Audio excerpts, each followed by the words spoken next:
I need help. My heart. Your position is not important. Please. It's important in here. We do not make exceptions for veterans. Vet was denied help. During a medical emergency, 9 minutes later, a helicopter landed on the street. The fluorescent lights of Mercy General Hospital's emergency room cast harsh shadows across the crowded waiting area as 72-year-old Arthur Miller clutched his chest, his weathered hands trembling as another wave of crushing pain radiated through his body. His silver hair, cut military short despite 4 decades of retirement, was damp with perspiration, and his usually straight posture, maintained through 40 years of Army service, was hunched forward in obvious distress. Arthur wore his faded green jacket with the small American flag pin on the lapel, the same jacket he'd worn to countless VA appointments and veteran gatherings over the years. The pain had started 3 hours ago while he was volunteering at the local VA hospital, reading to patients who reminded him of the young soldiers he'd once commanded. At first, he'd dismissed it as indigestion, but as the crushing sensation in his chest intensified and began radiating down his left arm, Arthur knew he was in serious trouble. The emergency room receptionist, a young woman barely out of college with perfectly manicured nails, had barely looked up when Arthur approached her desk 20 minutes earlier. "Name and insurance information," she had said in a bored tone, sliding a clipboard across the counter without making eye contact. "Arthur Miller," he had said, his voice strained with pain. "I'm having severe chest pain. I think I might be having a heart attack." The receptionist had glanced at him briefly, noting his age and civilian clothes. "Sir, you'll need to wait your turn like everyone else. We don't provide special treatment based on medical complaints. Please fill out these forms and take a seat." Arthur had tried to explain the severity of his symptoms, but the receptionist had already turned her attention to her computer screen, effectively dismissing him. Now, as he sat in the uncomfortable plastic chair, the pain was getting worse, and he was beginning to feel lightheaded and nauseous. Around him, the emergency room buzzed with activity nurses rushing between treatment rooms, doctors consulting charts, and other patients dealing with their own medical crises. But Arthur felt invisible, just another elderly man in a system that seemed to have forgotten the value of the generation that had served their country. What Arthur didn't know was that his military bearing and obvious distress had caught the attention of someone who understood exactly what he was experiencing and who was about to set in motion a chain of events that would save his life and expose the failures of a system that had forgotten how to honor those who had served. Arthur's condition continued to deteriorate as he sat in the waiting room, his breathing becoming more labored and his skin taking on a grayish pallor that would have been immediately recognizable to any medical professional as signs of cardiac distress. He thought about his late wife Eleanor, his high school sweetheart, who had waited for him through 3 tours in Vietnam and had stood by his side through 40 years of marriage until cancer took her 2 years ago. Eleanor would have known what to do, Arthur thought. She would have marched up to that receptionist and demanded immediate attention for her husband. But Eleanor was gone, and Arthur was facing this crisis alone, just as he had faced so many challenges since her death. The pain was now so intense that Arthur could barely focus on the forms he was supposed to fill out. His handwriting, normally precise from decades of military reports, was shaky and barely legible. He managed to write his name, address, and insurance information, but the medical history section remained largely blank as another wave of crushing pain made him double over.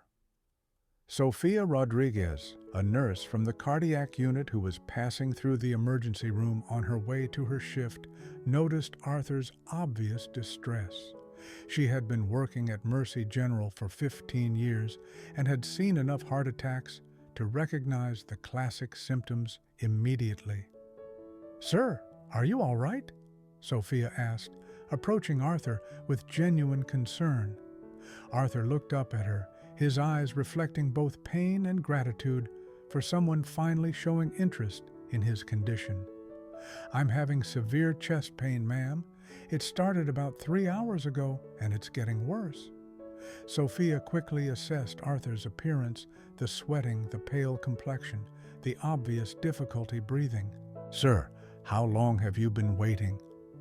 "About 20 minutes," Arthur replied, wincing as another wave of pain hit him. Sophia felt a surge of anger as she realized that a man showing classic signs of a heart attack had been sitting in the waiting room for 20 minutes without receiving any medical attention.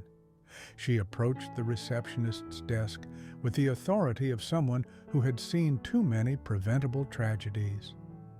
"This man needs to be seen immediately," Sophia told the receptionist. "He's showing signs of cardiac distress."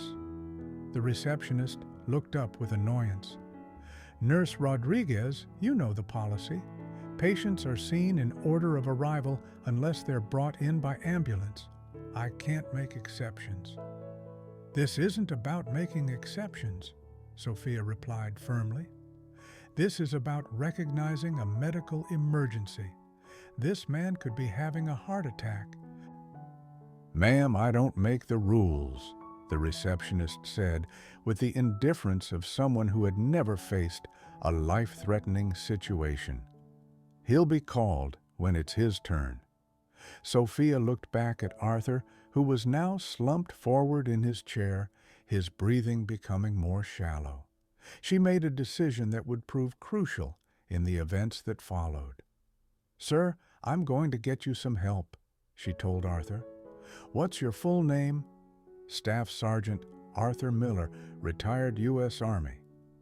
Arthur replied automatically, his military training causing him to give his rank even in his distressed state. Sophia noted the military bearing that was evident even in Arthur's weakened condition. She had worked with many veterans over the years and had developed a deep respect for their service and sacrifice.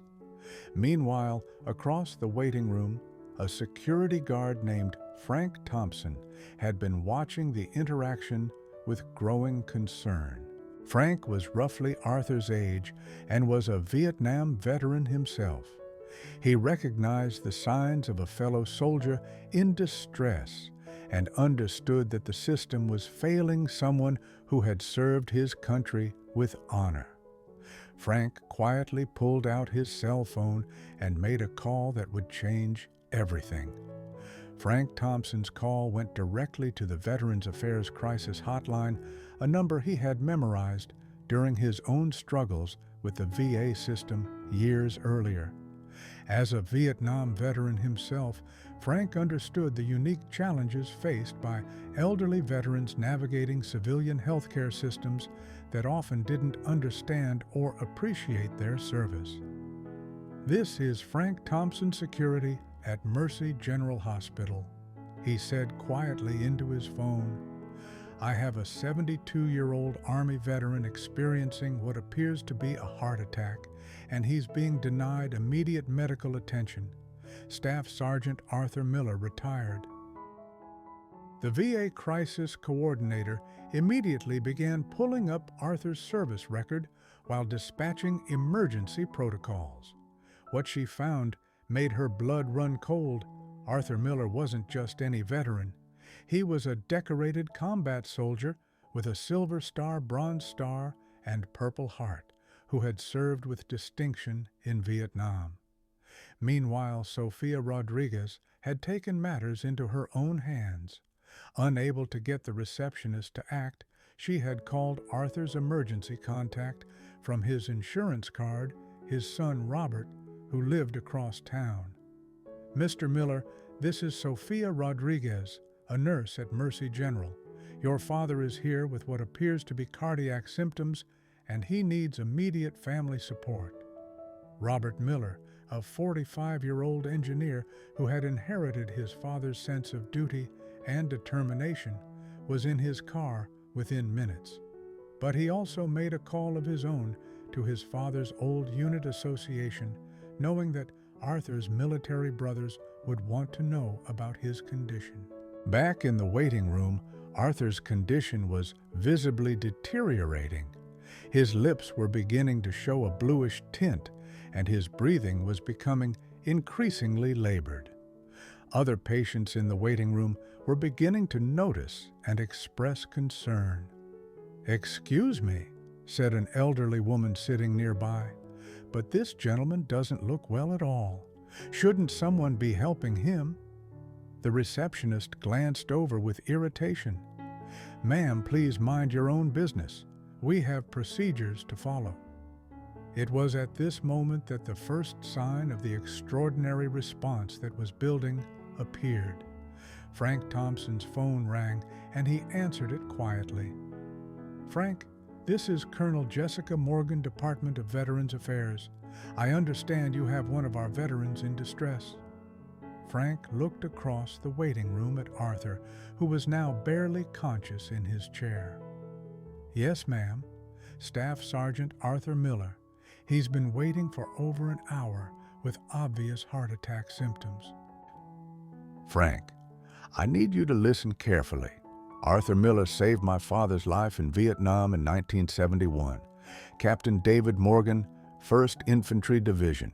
My father talked about Sergeant Miller until the day he died, how Miller carried him 2 miles through enemy territory after he was wounded." Frank felt a chill run down his spine as he realized the significance of what Colonel Morgan was telling him. "Colonel, what do you need me to do?" "Keep him stable and conscious if possible. Help is coming." Colonel Morgan immediately activated emergency military medical protocols. As the daughter of a man whose life had been saved by Arthur Miller, she had the authority and motivation to cut through bureaucratic red tape that would have stopped civilian efforts. Within minutes, she had contacted the nearest military medical facility and authorized the deployment of a medical helicopter for emergency veteran assistance. She also contacted the hospital's chief administrator, directly invoking federal veteran protection statutes that required immediate medical attention for veterans in emergency situations. Sophia Rodriguez, meanwhile, had taken it upon herself to monitor Arthur's vital signs as best she could without official authorization. His pulse was weak and irregular. His blood pressure was dropping, and his skin was becoming increasingly pale and clammy. "Sir, stay with me," she whispered to Arthur. "Help is coming." Arthur looked up at her with eyes that reflected both pain and gratitude. "Thank you, ma'am. You're very kind." "Sir, can you tell me about your military service?" Sophia asked, trying to keep Arthur conscious and talking. 40 years, Army," Arthur replied weakly. 3 tours in Vietnam, then stateside training and administration. Retired in 1995. Sophia was amazed by Arthur's ability to maintain military bearing even in his current condition. She had worked with many veterans over the years, but there was something special about Arthur's quiet dignity and strength. The sound of rotor blades began to echo in the distance, growing louder as they approached the hospital. Other patients in the waiting room began to look around in confusion, wondering why a helicopter was approaching the medical facility. Frank Thompson smiled as he heard the familiar sound of military aircraft. He knew that Arthur Miller was about to receive the kind of response that his service and sacrifice had earned, even if it had taken far too long to arrive. The sound of the approaching helicopter created chaos in the emergency room as patients and staff rushed to the windows to see what was happening. The distinctive thrum of military rotor blades grew louder until it seemed to fill the entire building and then suddenly stopped as the aircraft landed in the street directly in front of the hospital. The receptionist, who had been dismissive of Arthur's condition for over an hour, suddenly looked nervous as she realized that something extraordinary was happening. "What's going on?" she asked Frank Thompson, who was now standing protectively near Arthur's chair.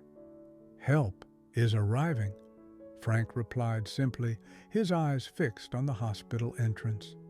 Colonel Jessica Morgan strode through the emergency room doors with the bearing of someone accustomed to command and the urgency of someone on a life-saving mission.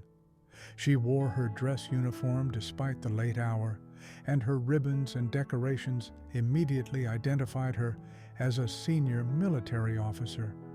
Behind her came a team of military medics carrying advanced cardiac life support equipment, moving with the precision and efficiency that marked elite military medical personnel. "Where is Staff Sergeant Arthur Miller?" Colonel Morgan asked, her voice carrying across the waiting room with unmistakable authority. Frank pointed toward Arthur, who was now barely conscious and showing obvious signs of cardiac distress. The military medics immediately surrounded him, beginning emergency treatment, while Colonel Morgan approached the receptionist's desk. "I'm Colonel Jessica Morgan, Department of Veterans Affairs. I want to speak with whoever is in charge of this facility immediately." The receptionist, now clearly understanding that she was facing serious consequences for her actions, stammered, I can call the administrator." "You do that," Colonel Morgan replied. "And while you're at it, explain to me why a decorated combat veteran has been sitting in your waiting room for over an hour while experiencing a heart attack." The military medics had quickly established that Arthur was indeed having a significant cardiac event. They began administering oxygen and cardiac medications while preparing him for immediate transport to the hospital's cardiac unit. "Sir, can you hear me?" the lead medic asked Arthur. "We're going to take good care of you." Arthur nodded weakly, his eyes showing relief that help had finally arrived. "Thank you," he whispered. Sophia Rodriguez watched in amazement as the military medical team worked with efficiency and compassion that stood in stark contrast to the treatment Arthur had received from the hospital staff. "This is how it should have been from the beginning," she said to Frank Thompson. The hospital's chief administrator, Dr. Patricia Chen, arrived within minutes of Colonel Morgan's call. She had been alerted not only by the colonel, but also by the Department of Veterans Affairs, which had opened an official investigation into the treatment of Arthur Miller. "Colonel Morgan, I'm Dr. Chen, Chief Administrator. I want to assure you that we're going to investigate this incident thoroughly." Colonel Morgan's response was direct and uncompromising. "Dr. Chen, this isn't just about an investigation. This is about a systemic failure to provide appropriate medical care to a veteran who earned the Silver Star, Bronze Star, and Purple Heart serving his country." The colonel's words carried across the waiting room, and several patients began to understand that they had witnessed something shameful, the mistreatment of a genuine American hero. "Furthermore," Colonel Morgan continued, "Staff Sergeant Miller saved my father's life in Vietnam, Captain David Morgan, 1st Infantry Division. My father spent the rest of his life talking about the sergeant who carried him to safety under enemy fire." The personal connection between Colonel Morgan and Arthur added another layer of significance to the incident. This wasn't just about veterans' rights or medical protocols. It was about honoring a debt of gratitude that had been carried across generations. Arthur was now being prepared for immediate transport to the cardiac catheterization lab, where specialists would work to open the blocked arteries that were causing his heart attack. The military medics had stabilized his condition, but time was still critical. "Colonel," Arthur said weakly as he was being loaded onto a stretcher, "thank you for coming." Colonel Morgan took Arthur's hand gently. "Sergeant Miller, my father told me that if I ever had the chance to help you, I should move heaven and earth to do it. Today, I'm keeping that promise." As Arthur was wheeled toward the cardiac unit, the receptionist, who had dismissed his condition for over an hour, finally understood the magnitude of her failure. She had denied help to a man who had risked his life for his country and whose actions had created a network of gratitude that spanned generations. The cardiac catheterization lab at Mercy General Hospital had never seen such an unusual assembly of observers. Colonel Morgan stood in the viewing area alongside Dr. Chen Frank Thompson, Sophia Rodriguez, and Robert Miller, who had arrived just as his father was being wheeled into surgery. "Dad's always been stubborn about asking for help," Robert told Colonel Morgan. "He would never have wanted anyone to make a fuss over him." "Mr. Miller, your father saved my father's life 43 years ago," Colonel Morgan replied. "Making a fuss is the least we can do." The cardiac surgeon, Dr. Michael Torres, was one of the hospital's most experienced specialists. As he reviewed Arthur's case, he was struck not only by the severity of the heart attack, but by the circumstances that had led to the delayed treatment. "This patient has suffered significant cardiac damage due to the delay in treatment," Dr. Torres announced to the assembled group. "If he had been seen immediately when he arrived, we could have prevented much of this damage." The words hit everyone in the room like a physical blow. Arthur's condition was serious not just because of his age or the severity of his heart attack, but because the hospital's failure to provide timely care had made his situation much worse. Dr. Chen felt the weight of institutional responsibility settling on her shoulders. "Doctor, what's his prognosis? We're going to do everything we can, but the next few hours will be critical." As the medical team worked to save Arthur's life, Colonel Morgan was coordinating a response that would ensure this kind of incident never happened again.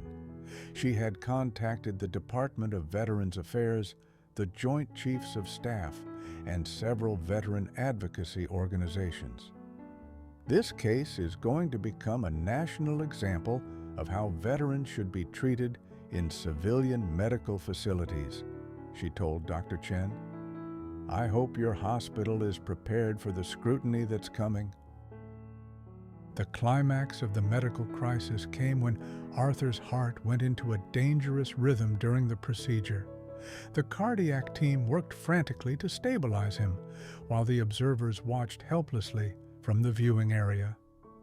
"Come on, Sergeant," Frank Thompson whispered his own military experience, making him understand the fight that Arthur was waging. "You've survived worse than this." Robert Miller gripped the railing of the viewing area, watching his father fight for his life and thinking about all the stories Arthur had never told about his military service. Like many veterans of his generation, Arthur had kept his war experiences private, sharing them only with fellow soldiers who could understand. The turning point came when the cardiac team successfully opened the blocked artery and restored blood flow to Arthur's heart. The monitors showed immediate improvement in his vital signs, and Dr. Torres allowed himself a cautious smile. "We've got him stabilized," Dr. Torres announced. "The procedure was successful." The relief in the viewing area was palpable, but Colonel Morgan knew that the medical crisis was only part of the story. The institutional failures that had nearly cost Arthur his life needed to be addressed with the same urgency that had been applied to his medical treatment. "Dr. Chen, I want a full investigation into how this happened," Colonel Morgan said.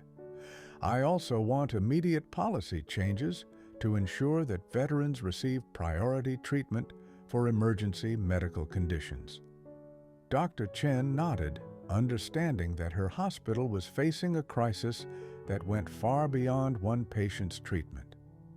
"Colonel, you have my word that we'll implement whatever changes are necessary." The most powerful moment came when Arthur regained consciousness in the recovery room and saw the faces surrounding his bed. Robert was there, of course, but so were Colonel Morgan, Frank Thompson, Sophia Rodriguez, and several other people he didn't recognize. "What happened?" Arthur asked weakly. Colonel Morgan stepped forward, her voice filled with emotion. "Sergeant Miller, you had a heart attack, but you're going to be fine. More importantly, you need to know that your service to our country has never been forgotten." Arthur looked confused, still groggy from the anesthesia and medications. "I don't understand." "Sir, my father was Captain David Morgan, 1st Infantry Division. You saved his life in Vietnam in 1971. Recognition dawned in Arthur's eyes as he remembered the young captain he had carried to safety during a firefight near Saigon. "David Morgan, is he?" "He passed away 5 years ago, but he talked about you until the day he died. He said you were the bravest man he ever knew." Arthur's eyes filled with tears as he realized that his actions from over 40 years ago had created a network of gratitude that had ultimately saved his life. "There's more," Colonel Morgan continued.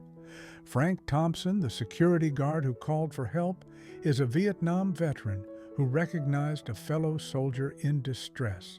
Sophia Rodriguez, the nurse who tried to get you immediate care, has been advocating for veterans throughout her career." Arthur looked around the room, seeing faces that reflected respect, gratitude, and genuine care. For a man who had lived quietly with his memories for decades, the outpouring of support was overwhelming. "I never expected anything like this," Arthur said softly. "Sir, that's exactly why you deserve it," Colonel Morgan replied. "True heroes never expect recognition for their service." The climax concluded with Dr. Chen making a public announcement about the policy changes that would be implemented immediately at Mercy General Hospital. Veterans would receive priority screening for emergency conditions. All staff would receive training on recognizing and honoring military service, and a veteran liaison position would be created to ensure proper care for former military personnel. The receptionist who had dismissed Arthur's condition was terminated immediately, while Frank Thompson and Sophia Rodriguez were commended for their advocacy and compassion. As Arthur rested in his hospital bed surrounded by people whose lives had been touched by his service, he finally understood that his quiet decades of retirement hadn't diminished the impact of his military service. They had simply allowed its influence to spread in ways he had never imagined. 6 months after the incident at Mercy General Hospital, Arthur Miller had not only recovered from his heart attack, but had found a new purpose in life. The story of his near-death experience and the extraordinary response it had generated had spread throughout the veteran community and beyond, inspiring changes in how hospitals across the country treated military personnel. Arthur's recovery had been remarkable, aided not just by excellent medical care, but by the outpouring of support from people who had learned about his story. Cards and letters arrived daily from veterans, active duty military personnel, and civilians who wanted to thank him for his service and express their outrage at how he had been treated. "I never realized how many people cared about veterans until this happened. Arthur told visitors to his modest apartment, which was now filled with flowers, cards, and mementos from well-wishers across the country. The most meaningful change for Arthur was the restoration of his connection to the military community. Colonel Morgan had introduced him to other veterans in the area, and he had become a regular speaker at veteran events, sharing his story and encouraging other former military personnel to seek the help they needed and deserved. Mercy General Hospital had implemented comprehensive changes to their emergency protocols, creating a model program that other medical facilities were adopting nationwide.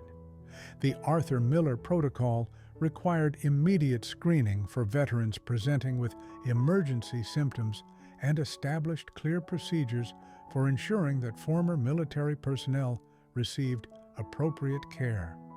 Frank Thompson had been promoted to head of security and had established a veteran identification program that helped hospital staff recognize and properly serve former military personnel. Sophia Rodriguez had been appointed as the hospital's first veteran liaison, a position that allowed her to advocate for military patients throughout the facility. The receptionist's termination had sent a clear message throughout the healthcare industry that discrimination against veterans would not be tolerated.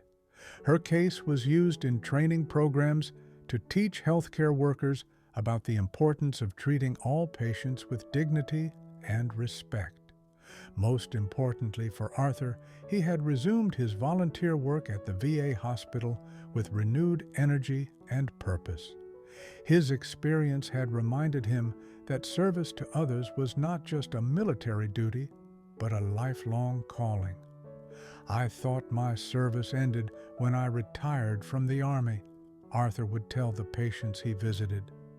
"But I learned that true service never ends, it just takes different forms."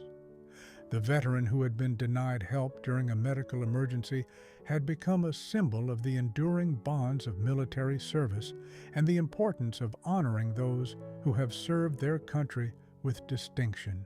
This story demonstrates how the bonds forged in military service can transcend time and circumstance, and how individual acts of service can create networks of gratitude that last for generations.